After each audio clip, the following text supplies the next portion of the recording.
Kembali bersama kami di Prime Market Highlights. Pemirsa, Kementerian Keuangan mengusulkan tambahan anggaran untuk tahun anggaran 2026 menjadi 52,02 triliun rupiah. Ya, Suhasil menyebut tambahan anggaran ini untuk memenuhi kebutuhan strategis untuk melaksanakan tugas dan fungsi selaku pengelola fiskal. Kementerian Keuangan mengusulkan tambahan anggaran untuk tahun anggaran 2026 menjadi 52,02 triliun rupiah. Jumlah tersebut bertambah 4,88 triliun rupiah dari pagu indikatif awal sebesar 47,13 triliun rupiah. Dalam rapat kerja dengan Komisi 11 DPR RI, Wakil Menteri Keuangan Suhasil Nazara mengatakan, jumlah tersebut sudah termasuk untuk 7 badan layanan umum.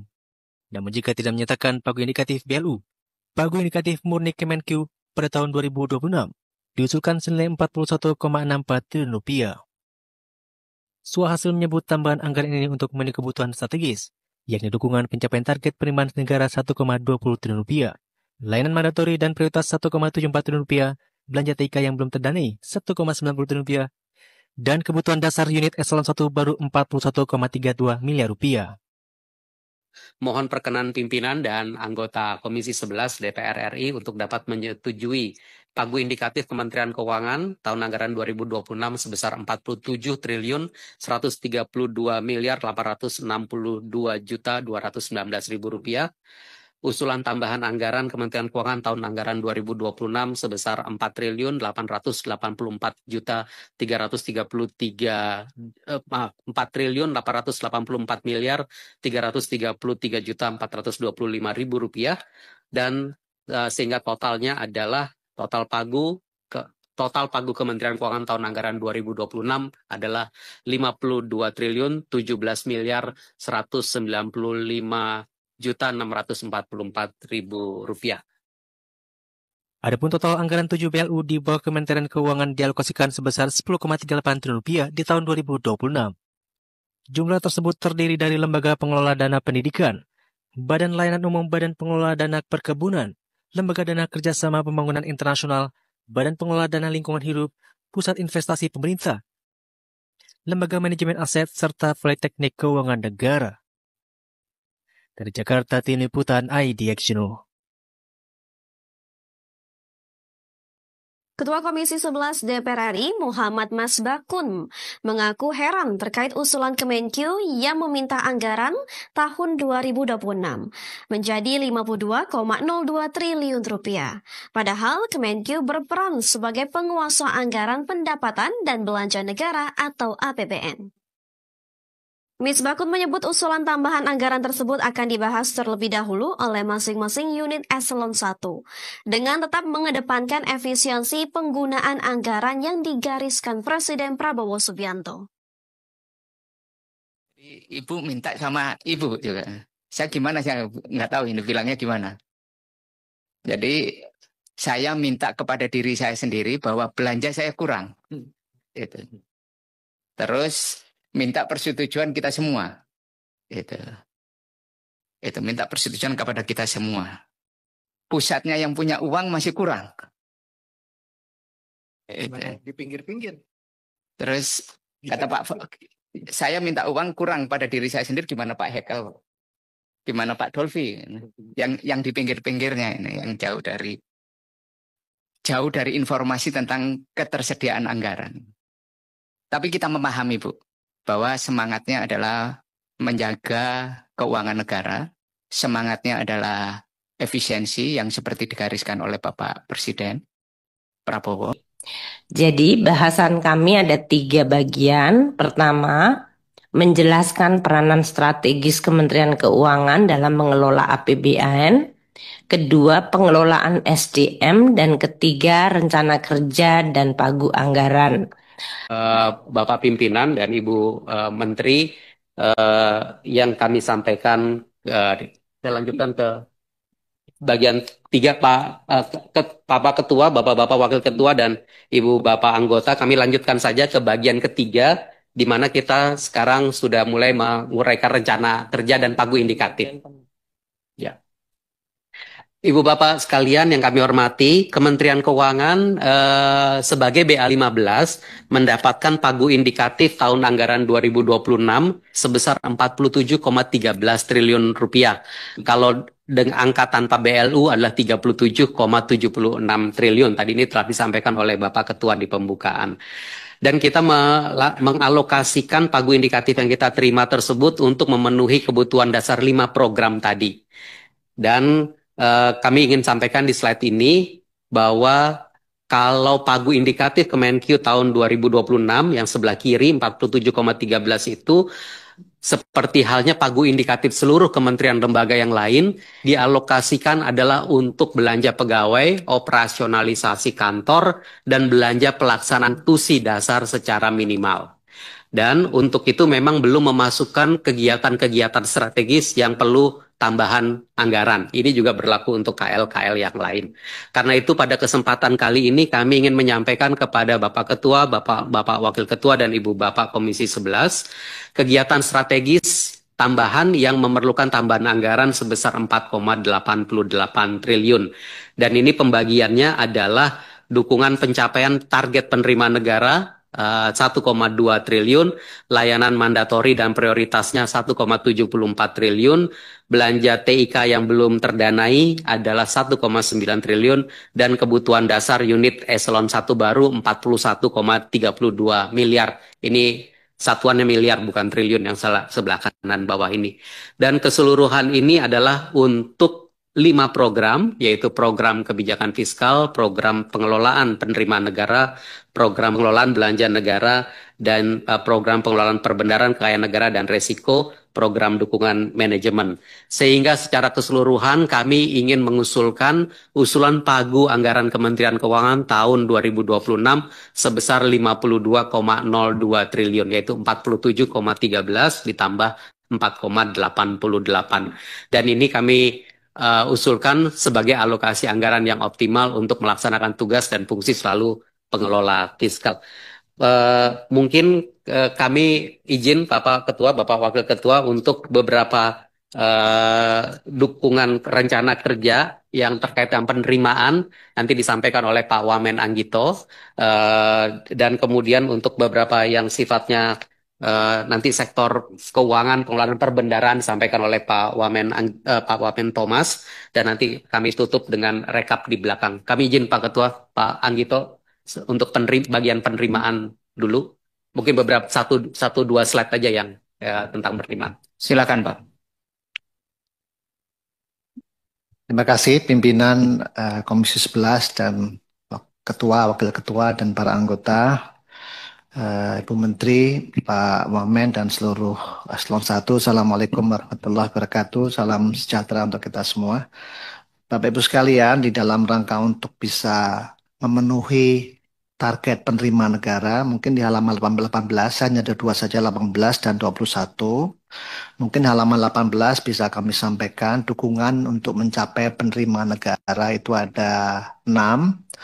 Yang sebagian sudah kami mulai di 2025, lalu akan dilakukan ekspansi terhadap target-target ataupun kegiatan yang akan dilakukan. Pertama, yang merupakan cara kerja baru di dalam rangka untuk optimalisasi penerimaan negara adalah joint program.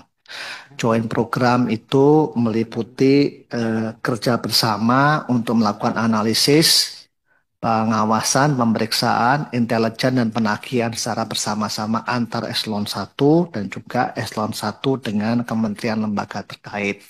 Dan ini juga diikuti dengan pertukaran data, informasi, dan intelijen secara host to host atau otomasi. Ini adalah cara bekerja baru yang sudah kami mulai 2025 dengan sejumlah WP dan importir, akan kita tambah jumlahnya untuk bisa meningkatkan optimalisasi penerimaan negara, baik pajak, bea cukai maupun PNBP. Yang kedua adalah mengembangkan proses bisnis atau probis dan kapasitas untuk pemungutan penerimaan negara berbasis transaksi digital baik dalam negeri maupun luar negeri. Ini juga sudah kita mulai di 2025, akan kita perkuat di 2026 termasuk meningkatkan kapasitas SDM maupun sarana dan prasarana. Yang berikutnya adalah optimalisasi penerimaan negara di PNBP, khususnya adalah sektor ekstraktif, yang merupakan area yang kita lakukan kerjasama dengan pihak kementerian lembaga terkait, baik dengan Satgas PKH maupun dengan Satgas penerimaan negara yang lain. Kemudian yang DEF itu satu mengenai memperkuat sarana dan prasarana dalam rangka untuk penegakan hukum di Bea dan Cukai, kemudian penanganan aset kekayaan negara termasuk BLPI, dan yang terakhir mengenai memperkuat pengembangan Simbara, yaitu sistem informasi mineral dan batu bara yang kami perluas, dan juga financial reporting untuk single window. Ini halaman 21 dalam rangka untuk terkait dengan dukungan penerimaan negara, kami ingin sampaikan pimpinan dan para anggota mengenai output kegiatan, outcome-nya ada 5 kegiatan utama yang dengan anggaran 1,99 triliun. Itu ada pagu indikatif dan usulan tambahan dalam rangka untuk memperoleh atau mencapai target-target penerimaan negara. Kemudian terdapat 152 output termasuk non-output yang merupakan prioritas yang tadi kami sampaikan di depan. Dan program ini akan didukung oleh primarily atau bentuk utama untuk DJP, DJPC, DJA, dan LNSW. Nah, target penerimaan negara nanti akan kami sampaikan di dalam nota keuangan, tapi range-nya adalah range yang sudah dibahas dalam PPKF, terutama untuk rasio penerimaan negara, tax ratio maupun rasio dari PNBP. Range-nya sudah disepakati bersama, nanti tentu akan disampaikan dalam nota keuangan berapa jumlahnya. Untuk output pelayanan antara lain, tentu yang pertama adalah edukasi, yang kedua adalah promosi ekspor impor, yang ketiga yang cukup baru adalah mengenai perpajakan internasional, dan berikutnya adalah data informasi pelayanan penerimaan negara, baik itu pajak, bea cukai maupun penerimaan negara. Yang kedua adalah output di dalam pengawasan dan penegakan hukum. Ini juga cukup menantang di dalam rangka kerjasama dengan tindak pidana perpajakan, kemudian sinergi pengawasan kepabeanan dan cukai khususnya di patroli laut, dan kemudian joint task force untuk melakukan pengawasan terhadap barang-barang ilegal, dan penguatan pengawasan PNBP khususnya di sektor ekstraktif. Dan outputnya adalah data dan informasi perpajakan yang terintegrasi. Ini sangat penting dalam rangka joint program tadi. Berikutnya joint analisis data perpajakan dan penerimaan negara. Ini juga suatu tambahan penerimaan yang bisa kita hasilkan, karena cara kerja dari unit eselon 1 sekarang tidak lagi sendiri-sendiri, tapi melakukan cara kerja bersama sehingga bisa memperoleh tambahan penerimaan negara. Kemudian basis perluasan penerimaan untuk mendukung hilirisasi dengan instrumen pihak luar. Kemudian output penanganan keberatan dan banding, mulai dari putusan perkara, penyelesaian banding di DJP khususnya, dan juga penegakan fungsi hukum perpajakan. Yang terakhir, Bapak Ibu sekalian, mengenai output perumusan kebijakan di segi administrasi, itu pertama penggalian potensi, itu melalui data analitik maupun media sosial, kemudian rekomendasi kepada barang-barang ekspansi barang kena cukai, kemudian penguatan regulasi untuk peningkatan penerimaan negara maupun perbaikan proses bisnis untuk kegiatan ekspor dan impor logistik. Ini total kebutuhan 1,99. Pagu yang tersedia itu adalah 1,63, ada usulan tambahan yang tidak terlalu signifikan jumlahnya, mudah-mudahan 366 miliar yang dibutuhkan untuk bisa melaksanakan program tersebut di atas. Demikian Ibu Menteri, Pak Suhasil, saya kembalikan Bapak untuk target-target ataupun program di bidang pengelolaan penerimaan negara. Terima kasih. Izin Pak Ketua, Pak Wamen Tommy melanjutkan untuk yang berdara. Silakan Pak. Terima kasih Pak Wamen. Yang saya hormati Pak Ketua, Bapak-Bapak Wakil Ketua Komisi 11, Ibu dan Bapak anggota Dewan yang terhormat. Assalamualaikum warahmatullahi wabarakatuh. Salam sejahtera untuk kita semua. Ibu dan Bapak sekalian, saya akan melanjutkan rencana kerja tahun anggaran 2026 ini dari segi perbendaharaan, kekayaan negara, dan risiko. Ini di slide 23. Mungkin bisa dilanjutkan. Oke.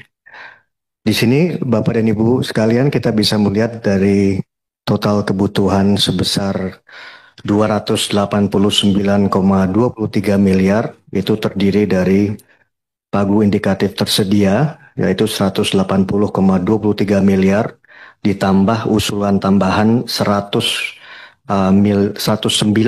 miliar rupiah. Anggaran ini terdiri dari anggaran 289,23 miliar ini dapat dicapai melalui 7 kegiatan utama, yaitu yang pertama adalah output pengelolaan kas dan pembiayaan negara, di mana di sini ada pemanfaatan DigiPay pada UMKM, ada proyek KPBU prioritas, ada Monef investasi pemerintah, dan ada Business Intelligence perhitungan SAL. Yang kedua adalah output pengelolaan aset, yaitu penguatan potensi fiskal SDA, dilanjutkan harmonisasi pemanfaat aset, dan penanganan hak tagih negara. Yang ketiga adalah output komunikasi, edukasi, dan standarisasi, yaitu edukasi investasi keuangan dan perluasan bisnis basis investor, dan edukasi pembayaran APBN digital. Output keempat adalah pengelolaan risiko keuangan negara, yaitu dukungan penjaminan cadangan pangan pemerintah dan dukungan penjaminan pemanfaatan energi terbarukan. Output kelima adalah penyelenggaraan akuntansi dan pelaporan keuangan negara, yaitu penyusunan Government Financial Statistic dan laporan keuangan pemerintah pusat. Yang keenam adalah perumusan kebijakan dan keputusan administratif, yaitu RUU Kekayaan Negara, RPP Investasi Pemerintah, dan kebijakan pembiayaan utang yang prudent dan sustainable. Dan yang ketujuh adalah output Monef dan PPKNR, yaitu kebijakan fiskal regional, rekomendasi kinerja investasi pemerintah, dan penguatan basis data penyaluran Perlinsos.